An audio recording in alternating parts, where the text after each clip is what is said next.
Hey, this is Carla from the Butcher Babies. This is George Corcoran Fisher from Cannibal Corpse. Hey, this is Rex from Kill Devil Hill. It's Wednesday 13. This is Daz from Devil Driving. This is Odorous from War. You're listening to Rabid Noise on Rabid Radio. Turn it up. And we're back on Rabid Noise. That was Mystery of a Blood Red Rose from the stunning new Avantasia album, Ghostlights. And joining us once again on the program, Avantasia Mastermind, Tobias. What's happening, Matt? Hey, how you doing? Thanks for having me. It's an absolute pleasure to have you on the show again. As I was saying before, this album is absolutely stunning. It's so full of emotion and passion.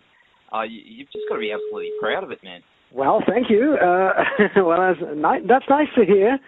Yeah, well, I'm really proud of it. I mean, I'm proud every time I do a new album, I'm proud of it. Otherwise, there would be no point in declaring it to be finished and, throwing it to the wolves sitting in our record company.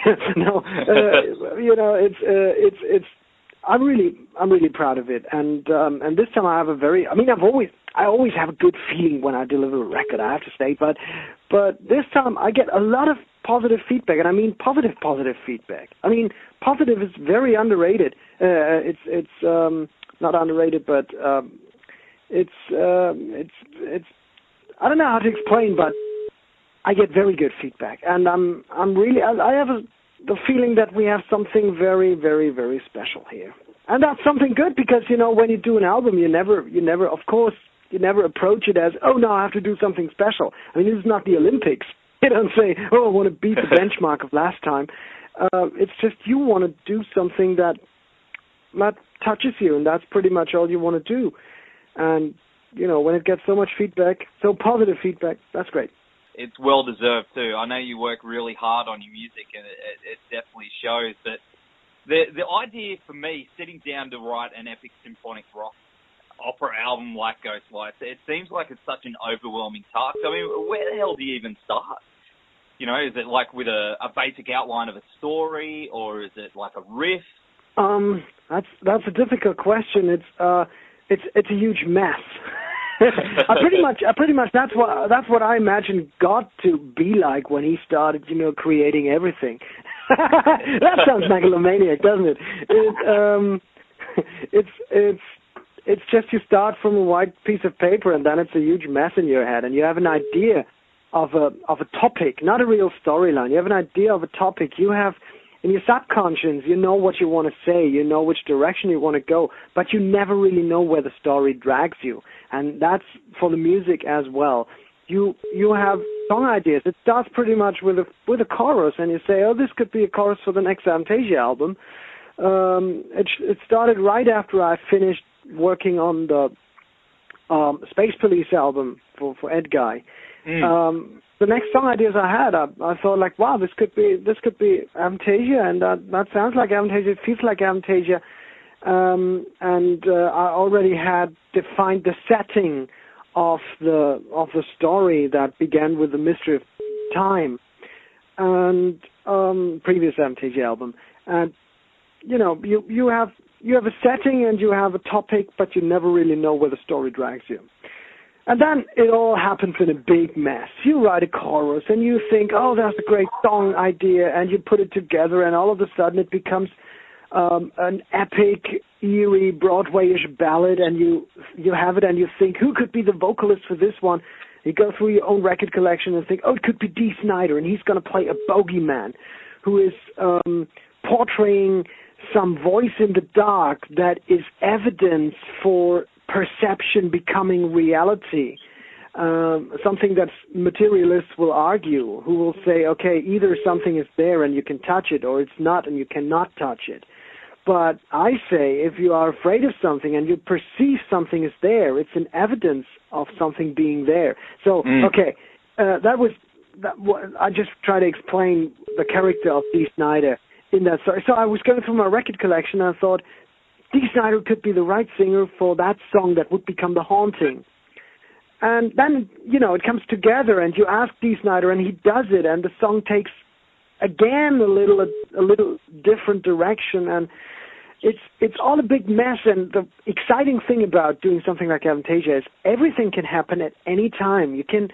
Things can take completely new turns, and you never really know where the whole venture or the whole journey drags you. And that's exciting. That's, when you do an album with a band, it's, okay, you're going to write 10 songs, and you know exactly what the other guys are capable of doing and what they are not. You know exactly what you are capable of doing and what not. It's defined. Those 5 people will do an album. There's limitations. There's 5 opinions. There's a lot of discussions. There's a lot of reliability. Positive things, but also there is a limitation. And with Avantasia, everything is possible. It's just like an open end, and you never know what's happening, and that's so rewarding from a creative point of view. You mentioned Dee Snider before. You've also got, Jeff Tate and John Land, to name a few, and you've worked with legends like Alice Cooper, Biff Byford, and Tim Ripper Owens on previous ones. Has there been one guy that you've, wanted to work with for Avantasia that, it didn't work out for one reason or another? Oh yeah, there's more than one. There is. I've always wanted to work with Bruce Dickinson, and it never works for whatever reason. I mean, he's a very nice guy, and I've met him on several occasions, and we have, I think, quite some very positive relation to the Maiden camp in a way. I mean, our British booker is working for the Maiden family, and it's and Adrian Smith's son has supported Ed Guy on our last UK tour with his band, and but for some reason this time I thought it was a good option. It could work possibly, but then Bruce has been diagnosed with his disease or illness, his cancer diagnosis, and well, of course, then you just say, okay, just focus on getting better, and so. But I still hope in the future it's going to work out, because I'm a huge. Without Bruce Dickinson, I probably would not be a heavy metal singer. That's also for Michael Kiske and Jeff Tate, but Bruce Dickinson, like Live After Death, that's just huge influence. Just the way he is energetic and the way he entertains the crowd, I really like that. Also, on this album, I wanted to work with Meatloaf, and there was a time in the production process when it was likely that it would happen, at least as far as we were thinking, because his management was in touch with a record label that we are attached to, not Nuclear Blast, another one. Anyway, it seemed like it would happen. I had this song idea for Mystery of Blood Red Rose, and I pushed it even further into the Meatloaf direction when we were arranging the stuff, adding all those choirs, 40 hours of choir recordings, 100 tracks, just choirs, different things going on, different layers of choirs doing different things at the same time, melting into each other. And it was really amazing how that 4-chord song basically came together and became so sophisticated and so powerful. It was like a little 4-minute opera. And and then we had it done and we sent it to them, and they were in general very positive, and they said, "Oh, it's a great track. No, Meatloaf's not going to do it." And we said, "What?" "No, well, what does he think about the song?" we asked. And well, actually, we have not played it to him because we don't want to distract him from he's working with Jim Steinman again and those kinds of things. So it never happened, and Meatloaf probably doesn't even know about his huge chance he would have had. No, seriously, I mean, it would have been more of a chance for me than for him, I think. But so we had that song on the table, and I said, "What are we going to do? Throw it away?" No way. We put so much effort and work and blood, sweat, and not really tears, but a lot of work in it. I said, Let's take the song. I'm going to do my best Meatloaf impersonation. And the funny thing is, we left a lot of original guide vocals that I had done, where I tried to sound like Meatloaf. We left some of those on the album, despite the fact that lyrically I would have had to change little things to get more sense into it again. because that was original. Meatloaf originally was a different voice in the protagonist's head. So I was. It sounds a bit schizophrene now, story-wise, that song, but we just left it. Wow, that's a long answer for radio. Fuck me. No, my show goes for 2.5 hours, and I play whatever I want. So it's all good. Yeah, it's always, I love long answers. It's better than one word answers. But man, that would have been awesome. But hopefully in the future. But you know what? I can't fault this album the way it is. Like Isle of Nevermore. Yeah. Is it Evermore? Evermore, yeah. Now, that is one of the most beautifully composed songs I've ever heard in my life, hands down.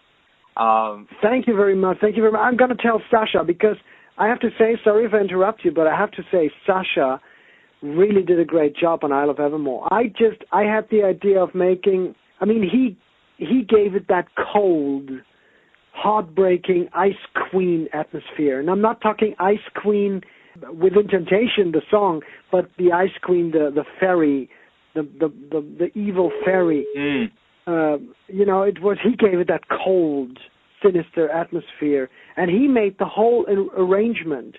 Sasha made the whole orchestra or sequencing layout for that song. So, and the performance of Sharon Denardle is it's amazing. I'm really proud of that song. That's probably my favorite off the album so far. It's that's great. Yeah. I've listened to it a few times on my way to work and back from work today, and that was the one that it just really hit me. It really hit me home, and emotionally as well. It's got a lot going on, this album, man. It's got a lot of depth. Well, it's just, you're not the first one telling me how much they didn't, or how people didn't expect such an album from me anymore, in quotation marks, which sounds more like, actually, the more I think about it, it doesn't really sound like a compliment, but still, I get the idea behind it. You know what I mean? I get. You've done so well, man. I can't wait to hear what you've got cooking up next, because it just sounds like you. Well. I can, believe me, I can wait until I find out what I'm cooking up next.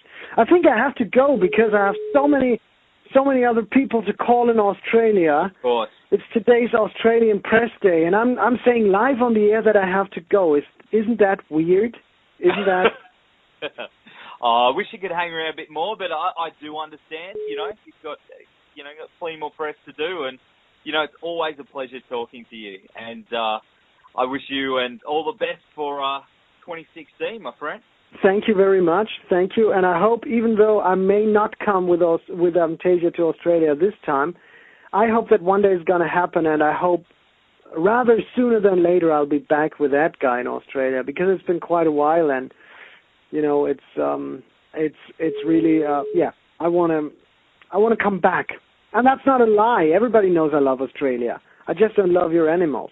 But, well, the ones that have more than 4 legs, and the ones that are swimming at the Great Barrier Reef, gnawing off your legs. Man, well, we hopefully will see you very, very soon, because we've missed you down here, so we'll keep the beers cold and the barbecue going, and, get your ass down here and let's party. Thank you, and have a great day, and a great night, and a great weekend, and a great week, and everything. See you.